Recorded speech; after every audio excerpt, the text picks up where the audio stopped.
Today we take you to the site of the original McDonald's in San Bernardino and the museum that now stands there to honor its legacy.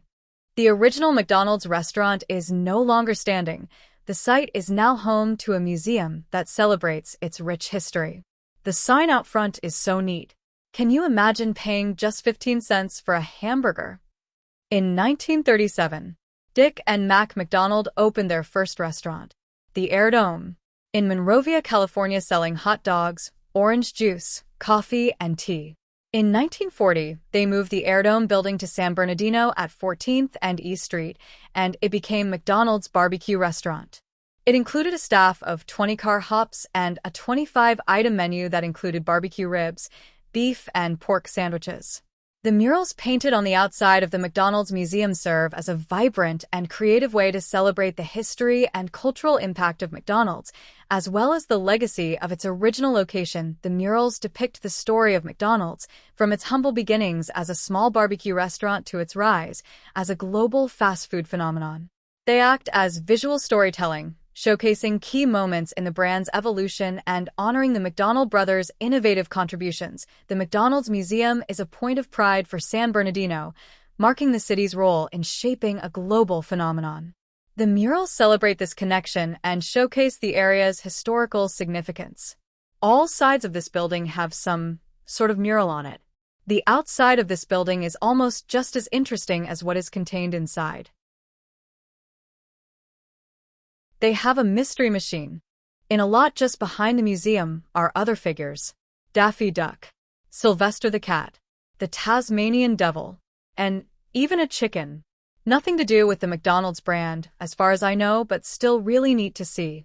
McDonald's barbecue became the #1 teen hangout in the area, and in the process became very profitable, running a large operation with car hops who unintentionally attracted unruly teenage crowds began to wear on the brothers. Studying the flow charts, Dick McDonald realized that 80% of his sales were hamburgers and fries. He also realized that with the end of World War II in 1945, the returning soldiers were eager to start new families, which also meant that there were many hungry little mouths to feed.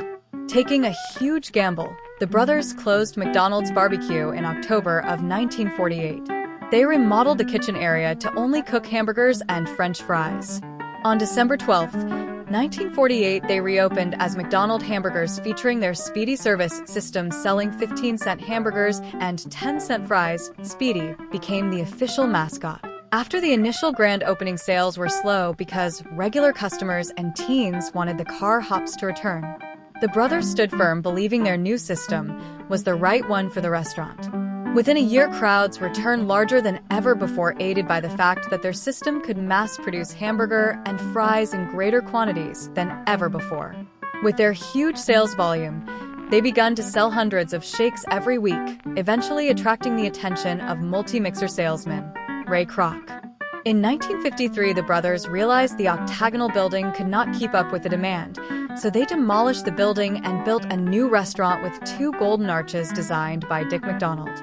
The Golden Arch building became the prototype for every McDonald's restaurant until 1968. The street sign featuring 1 golden arch and the Speedy mascot was also installed and remains today as an unrestored cultural monument. In 1954, McDonald's No. 4 opens in Downey, California, and it remains the oldest existing McDonald's in the world. In 1955, Ray Kroc visits McDonald's in San Bernardino and convinces the brothers to let him franchise McDonald's. Ray Kroc opens his first store in Des Plaines, Illinois on April 15th. Although it was actually the 9th McDonald's, Ray Kroc names his store McDonald's No. 1. Ray Kroc's first store is now the official McDonald's Museum. This Ray Kroc guy is something else. In 1956, 20 million hamburgers were sold. In 1957, 50 million hamburgers were sold. In 1958, they sold an incredible 100 million hamburgers. In 1961, Ray Kroc convinces the brothers to sell him the rights to McDonald's. The brothers insisted on netting $1 million apiece.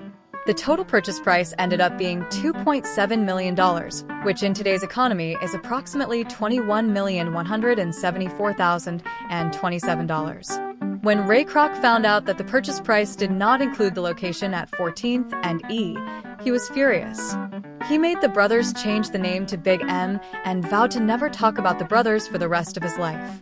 In 1962, Ray Kroc opens his official McDonald's one block north at 15th and E Street, taking much of Big M's business.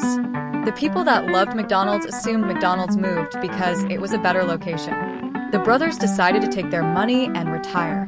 Ray Kroc eventually closed his location and sold the property. The Big M/Golden Arches building was torn down in 1972.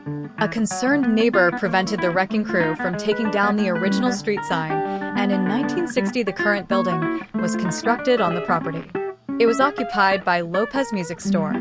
In 1992, the San Bernardino Civic Light Opera buys the property.